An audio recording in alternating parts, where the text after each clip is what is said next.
प्रभु परमेश्वर की स्तुति हो। थोड़ी देर के हमारे मनन के लिए आइए पढ़ेंगे मत्ती रसूल समाचार 6 अध्याय 11 पद। Matthew's gospel chapter 6 verse 11। हमारे दिन भर की रोटी आज हमें दे। प्यारो, हम पिछले दिनों में यीशु मसीह प्रेरितों को सिखाया हुआ नमूना की प्रार्थना पर विचार कर रहे हैं। ये प्रार्थना अधिकांश मसीह लोग ऐसे ही दोहराते हैं। सचमुच में यीशु मसीह चाहते हैं इस प्रार्थना से हम सबक सीखें कि हमारी प्रार्थना किस प्रकार होना चाहिए और परमेश्वर की इच्छा हमारे प्रार्थना के बारे में क्या होना चाहिए। प्रार्थना दर्शाते हैं हमारे हृदय की कामनाएं, प्राथमिकताएं, बोझ और आशाएं। और यीशु मसीह इस प्रार्थना के द्वारा हमें सिखाया कि हमारी प्रार्थना में कि परमेश्वर को, परमेश्वर की बातों को प्राथमिकता देना है। हमारे हृदय का विचार और इच्छा परमेश्वर के नाम की महिमा हो, परमेश्वर का राज्य आए और परमेश्वर की इच्छा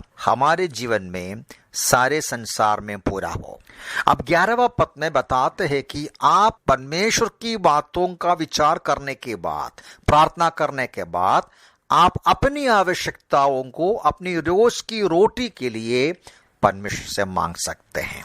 4 महत्वपूर्ण सच्चाइयां मैं आपके सामने जल्दी यहां से रखना चाहता हूं। प्यारों, सबसे पहले ये हम समझना है, हमारा परमेश्वर हमारी शारीरिक आवश्यकताओं का भी विचार करते हैं। यहाँ रोटी शब्द दर्शाते हैं हमारी शारीरिक आवश्यकताएं, चाहे वो रोटी हो, कपड़ा हो या मकान हो और ऐसी चीजें हो। उत्पत्ति की पुस्तक में हम देखते हैं परमेश्वर ने मनुष्य का निर्माण करने के पहले ही सब कुछ तैयार किया। सब कुछ तैयार करने के बाद आदम और हव्वा को वहां लेके आते हैं। उत्पत्ति पहला अध्याय का 29वां पद में इस प्रकार पढ़ते हैं, फिर परमेश्वर ने कहा, देखो मैंने समस्त पृथ्वी का प्रत्येक पौधा जो बीज उत्पन्न करता है तथा प्रत्येक पेड़ जिस पर बीज वाले फल होते हैं तुम्हें दिया है, सब तुम्हारे भोजन के लिए हो। देखिए, परमेश्वर मनुष्य जाति का, अपनी सृष्टि का ख्याल रखते हैं। भजन संहिता लिखने वाला इस प्रकार कहते हैं, भजन 104 उसका 14 और 15 पद में किस प्रकार परमेश्वर अपनी सृष्टि का विचार करते हैं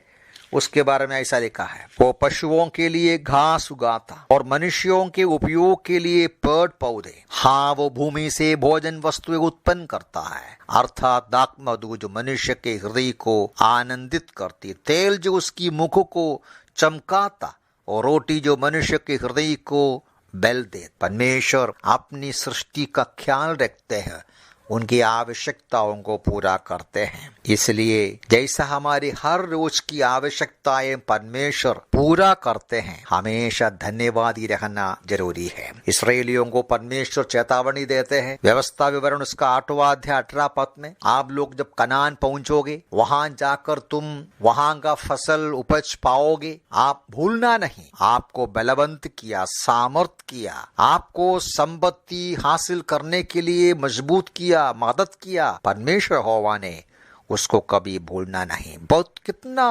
धन्यवाद के हृदय के साथ हमें हर रोज खाना है या हमारी सारी सुविधाओं को अनुभव करना है, ये सब कुछ परमेश्वर की ओर से हमें मिला हुआ है।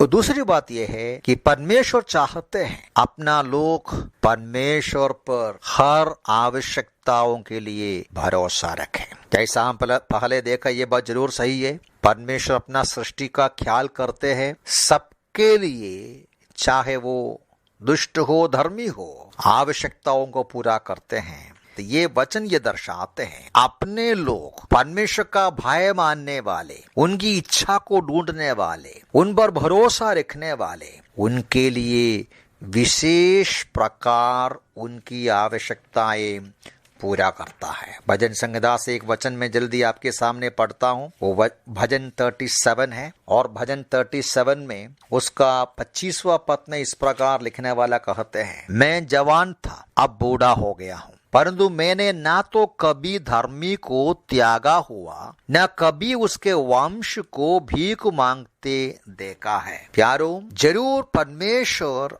अपने लोगों का, जो उसका डर मानते हैं, जो उसके भय मानते हैं, नम्रता से परमेश्वर को खोजने वाले, उनके पीछे हो लेने वाले, उनकी आवश्यकताओं को पूरा करते हैं, उनके पीढ़ी का भी आवश्यकताओं को पूरा करते हैं। परमेश्वर इंतजार करते हैं अपना लोग अपनी आवश्यकताओं को परमेश्वर से मांगे, उस पर भरोसा करें। हमें सीखना है हर दिन की छोटी छोटी बातों को भी परमेश्वर के सामने प्रार्थना में हम रखें। और ये जो प्रार्थना में तीसरी एक बात ये समझना है, परमेश्वर का प्रोविजन हर दिन के लिए है। प्रार्थना ऐसा है ना, हमारे दिन भर की रोटी, कल की बात नहीं बोला। परमेश्वर कल परसों और 4 साल के बाद के लिए नहीं देता, ये अलग विषय है, गहराई से विचार करना है। परमेश्वर का चलाने का तरीका, हमारी आवश्यकताओं को पूरा करने का तरीका ये है, आज के लिए आज मिलेगा, कल का चिंता नहीं करना। इसलिए ही मत्ती 6 में ही यीशु मसीह कहते हैं कल का चिंता नहीं करना, बाद में हम देखेंगे, क्योंकि तुम्हारा स्वर्गीय पिता इस बात को जानते हैं तुम्हें क्या जरूरी है। मत्ती का 6, 25, 26 पदों में हम इस बात को पढ़ते हैं। हम क्या खाएंगे, क्या पिएंगे, क्या पहनेंगे, इस पर विचार चिंता नहीं करना चाहिए, क्योंकि तुम्हारा स्वर्गीय पिता जानते हैं तुम्हारी आवश्यकताओं को।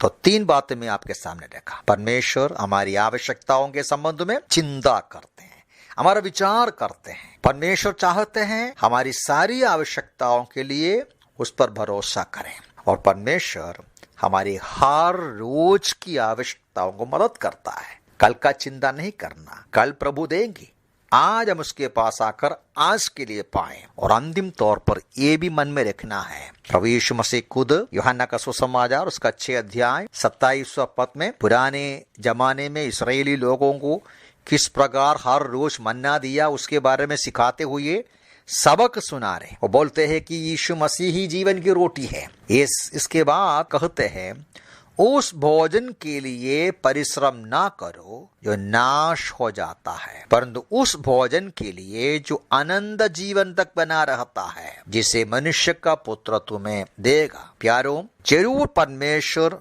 हमारी सारी आवश्यकताएं पूरा करते हैं, लेकिन हमेशा मन में रखना हमारे लिए सबसे बड़ी बात आध्यात्मिक आवश्यकताएं हैं, आत्मिक भोजन है। खाना खा सकते हैं, मन में शांति नहीं है तो क्या फायदा है। घर में पैसा हो सकते हैं, आध्यात्मिक जीवन में शून्य है तो क्या फायदा है। हमें प्रभु से मांगना है सबसे बढ़कर खाना हमें चाहिए, आध्यात्मिक भोजन चाहिए, आध्यात्मिक संतृप्ति चाहिए। ये यीशु मसीह हमको देगा। यीशु मसीह स्वयं स्वर्ग से उतर कर आया हुआ जीवन की रोटी है। प्रभु हमें सहायता करें। प्यारों, हर रोज के हमारे जीवन कठिनाई और परेशानी के बीच में तसल्ली रखिएगा कि आपके बारे में स्वर्गीय पिता परमेश्वर विचार करते हैं। आपकी आवश्यकता, खाना हो, कपड़ा हो, घर हो, जो भी हो, इसके बारे में परमेश्वर का विचार है। आप उसको ढूंढिए, उसके पास अपनी आवश्यकताओं को लेकर आइए, और उतना नहीं, कल का चिंता नहीं कर, भविष्य के संबंध में दुखी ना होना, निराश नहीं होना, लेकिन सबसे बढ़कर आध्यात्मिक संपत्ति, आध्यात्मिक भोजन, हमारी आत्मा की शांति, आनंद जीवन का अनुभव, ये हमें सबसे बड़ी जरूरत है। उसके लिए यीशु मसीह के पास आए। प्रभु इन वचनों से हमें सहायता करें। प्रभु के नाम की महिमा हो।